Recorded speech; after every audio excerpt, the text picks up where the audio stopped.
December 1944. The Battle of the Bulge. American tank crews are dying in their Shermans, unable to penetrate German Tiger and Panther tanks. A single Tiger can destroy 5, 6, 7 Shermans before being stopped. American tankers call it murder. But there's a vehicle that can kill Tigers frontally with a single shot. It's been ready since July. The Army has hundreds sitting in depots. They just haven't bothered sending them to the front lines yet. It's called the M36 Jackson, and by the time it arrives in numbers, thousands of American tankers are already dead. This is the story of America's best tank destroyer of World War II, a vehicle so effective that German tankers feared it more than any other Allied armor, and the bureaucratic incompetence that kept it from the troops who desperately needed it. The M4 Sherman was America's main battle tank throughout World War II. It was reliable, easy to produce, and adequate against most German tanks in 1943. But by 1944, it was hopelessly outgunned. The Sherman's 75 mm gun could barely scratch the front armor of a German Panther tank, and it was completely useless against a Tiger. Meanwhile, a Panther could destroy a Sherman from over a mile away. A Tiger could do it from even further. The math was brutal. American tank crews needed to get dangerously close to have any chance of killing German heavy tanks, usually by flanking and hitting weak side or rear armor. This meant exposing yourself to German fire that could kill you from ranges where you couldn't fight back. Sherman crews knew they were in death traps against German heavy armor. The saying was, it takes 5 Shermans to kill a Tiger. The first 4 are to distract it while the 5th gets around behind. This wasn't entirely accurate. Good tactics, artillery support, and air power could tip the odds. But it captured the psychological reality. American tankers felt outgunned and were dying because of it. American armored divisions in Normandy and France, 1944, took horrific casualties. In some engagements, 50 to 70% of tanks were knocked out. Crews who survived one tank being destroyed would be put in another Sherman and sent back out. The survival rate for Sherman crews was terrible. You might survive one tank being knocked out, maybe 2 if you were lucky. But odds accumulated. Eventually you'd be in a tank that brewed up, caught to fire, too fast to escape, or you'd be hit by a round that killed the crew instantly. Tankers who survived the war often had been wounded multiple times, been in multiple tanks that were destroyed, and watched friends die in ways that haunted them forever. America's tank destroyer doctrine was part of the problem. The US Army believed that tanks should fight infantry and support attacks, while specialized tank destroyers would handle enemy armor.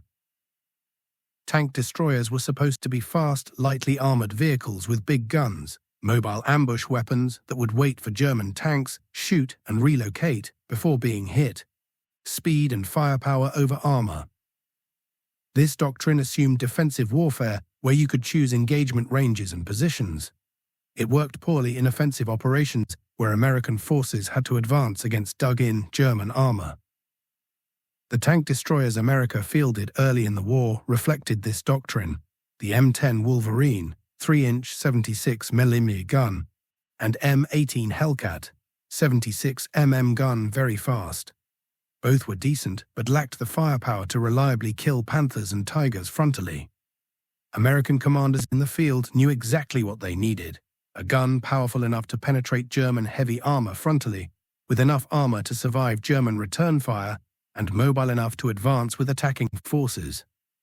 Essentially, they needed what the Germans called a Jagdpanzer, hunting tank, a heavily armed and reasonably armored assault gun or tank destroyer. The British had the solution: the 17-pounder gun, which could kill Tigers and Panthers reliably. British Sherman Fireflies, Shermans with 17-pounders, were the only Allied tanks that German tankers genuinely feared. American tank crews begged for Fireflies, but the US Army refused to adopt British guns. The Americans needed their own solution, and they had one. It just wasn't getting to the troops. The solution was the 90 mm M3 gun, a modified version of the 90 mm anti-aircraft gun used to shoot down bombers. This gun was a monster. It could penetrate over 200 mm of armor at 1,000 yards with standard ammunition, and even more with specialized rounds. To put this in perspective, Sherman 75 mm could penetrate 100 mm at 1,000 yards. Sherman 76 mm, upgraded version, 150 mm at 1,000 yards. German Panther, front armor 80 to 120 mm, sloped, effective thickness much higher. German Tiger 1, front armor 100 to 120 mm 90 mm, M3, could penetrate 200 mm plus at 1,000 yards. The 90 mm could kill any German tank from the front at combat ranges. It was the answer American tank crews were dying for. Literally. The problem was mounting a 90 mm gun on a mobile platform. It was too big and heavy for the Sherman chassis house without major modifications. Early attempts to put 90 mm guns in Shermans failed. The turret was too small, the weight was excessive, and the recoil was unmanageable. The solution was the M36 tank destroyer, designated officially as the 90 mm gun motor carriage M36, but nicknamed Jackson, after Confederate General Stonewall Jackson, following the U.S. Army's tradition of naming vehicles after generals. The M36 used a modified M10 chassis with a new larger turret to accommodate the 90 mm gun. The design was pragmatic, hull modified. M10 Wolverine chassis, itself derived from Sherman, turret, new larger open-top turret to house the 90 mm armor, 50 mm front, 25 mm sides, thin by tank standards but adequate for a tank destroyer. Speed, about 30 miles per hour. Top speed crew, 5. Commander, gunner, loader, driver, assistant driver. The open-top turret was controversial. It left the crew exposed to artillery, grenades, and small arms fire from above. But it saved weight, improved visibility, and allowed faster crew escape if the vehicle was hit. The M36 was approved for production in June 1944, right after D-Day. Testing showed it was devastatingly effective against German armor. At typical combat ranges, 500, 1,500 yards, the 90 mm could penetrate any German tank's front armor. German captured tanks were used as test targets. Panthers, Tigers, even the massive King Tiger, with 180 mm front armor, could be penetrated frontally by the 90 mm at reasonable ranges. The crews who tested it loved it. Finally, an American vehicle that could stand up to German heavy armor. Finally, a gun that let you fight back instead of just trying to survive long enough to flank. Production began immediately. By September 1944, hundreds of M36s were rolling off production lines. By December, over 500 had been produced. By war's end, nearly 2,400 would be built. Here's where the story becomes infuriating. The M36 SS sat in depots. The U.S. Army Tank Destroyer Command didn't prioritize deploying them. They had existing tank destroyers, M10S and M18S, in the field and saw no urgent need to replace them. The M36 was seen as an improved model, not a revolutionary necessity. Meanwhile, American tankers were dying in France and Belgium, fighting German heavy tanks they couldn't effectively combat. Reports from the front screamed for better anti-tank weapons, but the bureaucracy moved slowly.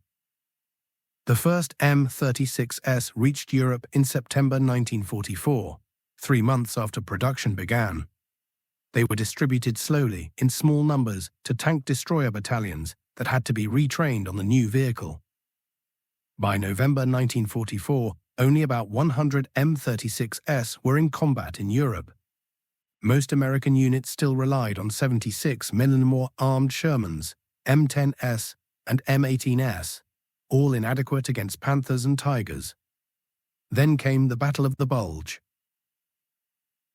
On December 16, 1944, Germany launched its last major offensive in the West, the Ardennes Offensive, better known as the Battle of the Bulge.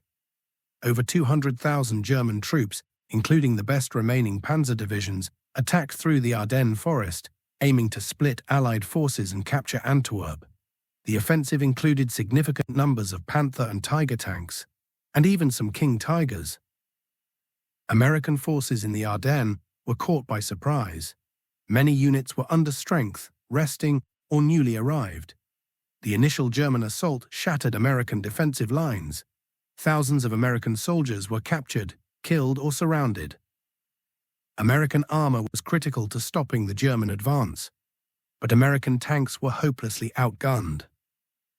In the early days of the Bulge, American Sherman and M10/M18 units faced German Panthers and Tigers in conditions that favored the Germans. Narrow roads through forests, limited visibility, defensive German positions. The results were predictable. American armor took heavy casualties. Shermans were knocked out at ranges where they couldn't effectively return fire.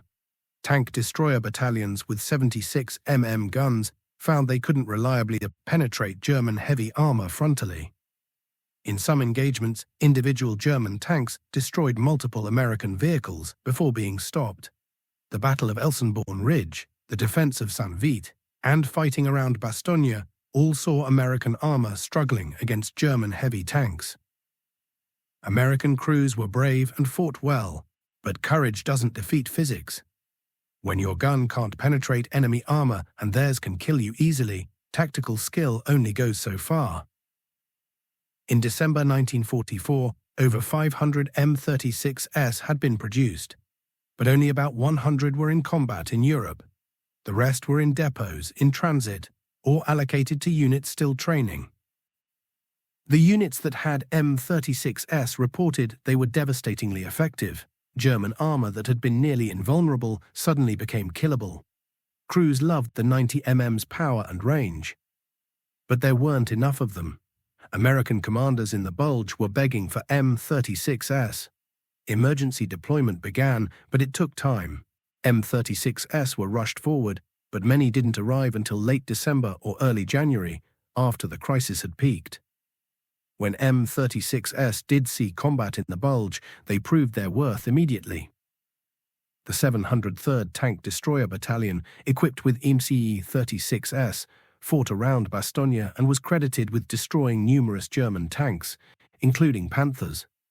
The 90 mm gun could engage German armor at ranges where the Germans had previously dominated. In one famous engagement, an M36 destroyed a King Tiger, a 70-ton monster with 180 mm front armor, with a frontal shot. This was impossible for 75 mm or 76 mm guns. The psychological impact on American crews was huge. Finally, they could fight back. German tank commanders began reporting encounters with a new American tank destroyer with a very powerful gun. German tactical reports warned to avoid engagement with M36s if possible. This was a dramatic reversal. American armor had gone from being hunted to being hunters. The Battle of the Bulge lasted until late January 1945.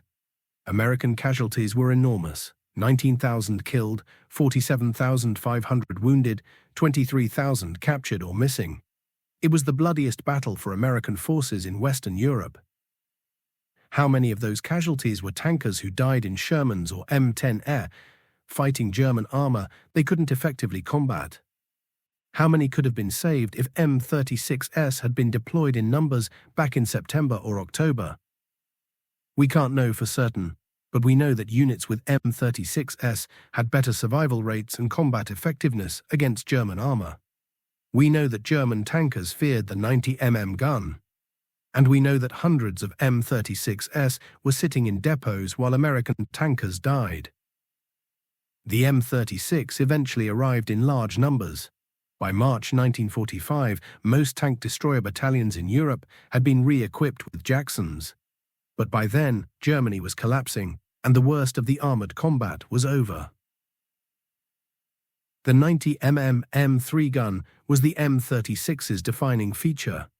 It fired a 24-pound armor-piercing round at about 2,800 feet per second, significantly faster and heavier than the 76 mm rounds from Shermans or other tank destroyers. Penetration performance. At 500 yards, could penetrate 220 mm plus of armor. At 1,000 yards, could penetrate 200 mm plus of armor. At 2,000 yards, still over 170 mm penetration. This meant the M36 could kill any German tank frontally at any realistic combat range. Panthers with 80 to 120 mm effective front armor? Easy. Tigers with 100 to 120 mm? No problem. Even King Tigers with 180 mm front armor were vulnerable at closer ranges. The gun also had excellent accuracy. The fire control was good enough that skilled crews could hit targets reliably at 500+ yards. Combined with the penetration power, this gave the M36 effective range superiority over most German armor. Unlike heavy assault guns or tank destroyers, the M36 was reasonably mobile. Its 30 miles per hour top speed and decent cross-country performance meant it could keep up with advancing armor and reposition quickly. This mobility was crucial for offensive operations. The M36 wasn't just a defensive ambush weapon. It could advance with attacking forces and provide mobile anti-tank capability. German tank destroyers like the Jagd Panther were more heavily armored but also much heavier and less mobile. The M36 struck a better balance for American offensive doctrine. Crews who transitioned from M10S or M18S to M36S universally praised the upgrade. The psychological impact of having a gun that could actually kill German heavy tanks cannot be overstated. Tank combat is as much psychological as physical. When you're in a vehicle that can't penetrate enemy armor frontally, every engagement is terrifying. You're trying to maneuver, to flank, to find weak spots, all while the enemy can kill you easily from the front. With the M36, American crews could engage German armor frontally with confidence. This changed the dynamics of tank combat completely. American crews became more aggressive, more willing to engage, and more effective. The M36 wasn't perfect. Its weaknesses were: 1. Thin armor, 50 mm front, was enough to stop machine gun fire and shell fragments, but not much else. German tank guns could penetrate it easily. The M36 relied on not getting hit rather than surviving hits. 2. Open-top turret exposed crew to artillery fragments, grenades, snipers, and strafing aircraft. In urban combat or when under artillery fire, this was a serious vulnerability. 3. Height. The M36 was tall, 10+ feet with the turret, making it harder to conceal and easier to spot. 4. Slow turret traverse. The turret traversed manually, no power traverse, which was slow compared to tanks with powered turrets. 5. Limited ammunition. The M36 carried only 47 rounds of 90 mm ammunition, limited compared to the Sherman's 70+ rounds. These weaknesses were manageable. The open-top turret could be partially covered with improvised armor or tarps. The thin armor wasn't ideal, but was acceptable for a tank-destroyer doctrine that emphasized shooting first and not getting hit. The height was a problem, but not fatal. The advantages far outweighed the drawbacks. German tank commanders learned quickly to take M36s seriously. Tactical reports from late 1944 and 1945 warned that the M36's gun was extremely dangerous and could penetrate any German armor. German doctrine shifted to emphasize destroying M36s as priority targets. When multiple American vehicles were present, Germans would try to kill M36s first, before engaging other armor. This was a significant psychological shift. Earlier in the war, German tankers had often ignored American tank destroyers to focus on Shermans. Now they prioritized M36s because the 90 mm gun was genuinely threatening. Some German veterans later recalled the M36 as the American vehicle they feared most. More than the Sherman, more than the M18 Hellcat, even more than the British Sherman Firefly in some cases. The slow deployment of the M36 remains one of the most frustrating examples of military bureaucratic failure in World War II. The need was obvious. American forces in Europe desperately needed better anti-tank weapons. Reports from the front made this clear repeatedly throughout summer and fall 1944. The solution existed. The M36 was tested, approved, and in production by July 1944. Hundreds were available by September. But the bureaucracy failed to prioritize deployment. Tank Destroyer Command saw no urgent need to replace existing vehicles. Logistics officers didn't treat M36 deployment as critical. Units in the field continued using inadequate weapons, while M36s sat in depots. This wasn't malice, it was institutional inertia and failure to recognize urgency. But the result was American tankers dying in vehicles they knew were inadequate, while better vehicles existed but weren't being deployed. We can't calculate exactly how many American tankers died because M36s weren't deployed earlier, but we can make estimates. American armored units in Europe from June-December 1944 suffered thousands of casualties. Many of these occurred in engagements where American armor was outgunned by German Panthers and Tigers. If M36s had been deployed in large numbers starting in September 1944, American tank destroyers could have engaged German heavy armor more effectively.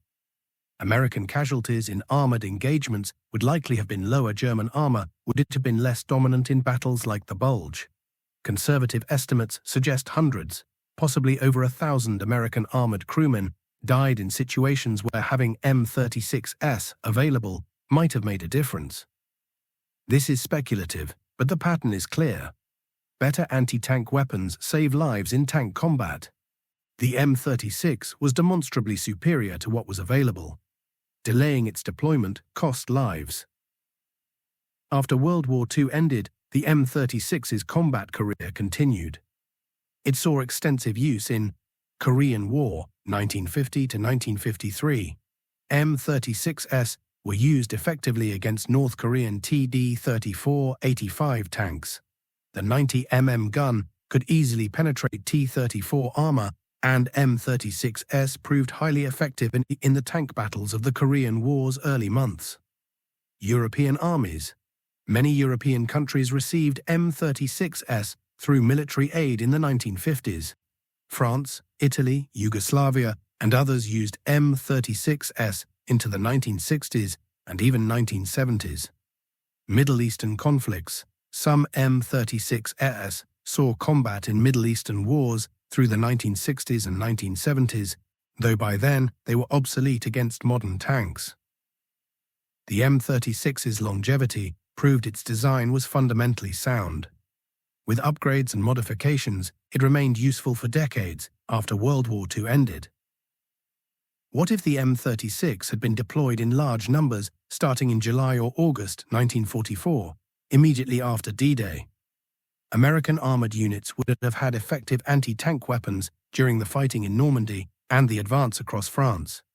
German Panther and Tiger tanks would have been less dominant. American casualties in armored combat would likely have been lower. The Battle of the Bulge, while still a massive German offensive, might have been less costly for American armor. The psychological advantage German heavy tanks had would have been reduced or eliminated. Perhaps hundreds or thousands of American lives would have been saved. Perhaps the war would have ended slightly sooner. These are counterfactuals, but they're based on solid evidence. The M36 was demonstrably superior to what was available, and better weapons save lives. The M36 story teaches several lessons about military procurement and deployment. 1. Identify needs quickly. The inadequacy of American anti-tank weapons was obvious by summer 1944, yet action was slow. 2. Prioritize urgent capabilities. The M36 should have been treated as critical and deployed immediately, but it wasn't. 3. Listen to troops. Soldiers in the field knew what they needed. Bureaucracies were slow to respond. 4. Overcome institutional inertia. Existing systems, Tank Destroyer Command, resisted. Change even when change was obviously needed. 5. Speed saves lives. In warfare, delays in deploying superior weapons directly cost lives. These lessons remain relevant to modern military procurement, which still struggles with slow deployment of new systems and institutional resistance to change. The M36. Jackson was America's answer to German heavy tanks, a tank destroyer with a 90 gun that could penetrate any German armor frontally at combat ranges. It was tested, approved, and in production by summer 1944. But it didn't reach American troops in significant numbers until late 1944 and early 1945, months after it was available and after thousands of American tankers had died fighting German armor with inadequate weapons. When the M36 finally reached the front lines, it proved devastatingly effective. German tankers feared it. American crews loved it. It could kill Panthers, Tigers, and even King Tigers frontally, something no other American tank destroyer could reliably do. The Battle of the Bulge showed both the M36's potential and the cost of delayed deployment. The M36s that were present performed brilliantly, destroying German armor that had terrorized American forces. But there weren't enough of them. Hundreds sat in depots while American tankers died in the Ardennes. By war's end, the M36 had proven itself as one of the most effective Allied tank destroyers. It continued service for decades after World War II, seeing combat in Korea and with various armies into the 1970s. But the M36's success is inseparable from the tragedy of its delayed deployment. It was the right weapon at the right time, except that bureaucratic failure meant it arrived months too late for thousands of American tankers who needed it desperately. The M36, Jackson didn't lose the war or win it, but it represents a painful lesson. Having the right weapon isn't enough. You need to get it to the troops who need it, when they need it. And in that, the US Army failed its tankers in 1944. The M36 was a great tank destroyer. It should have saved more lives than it did.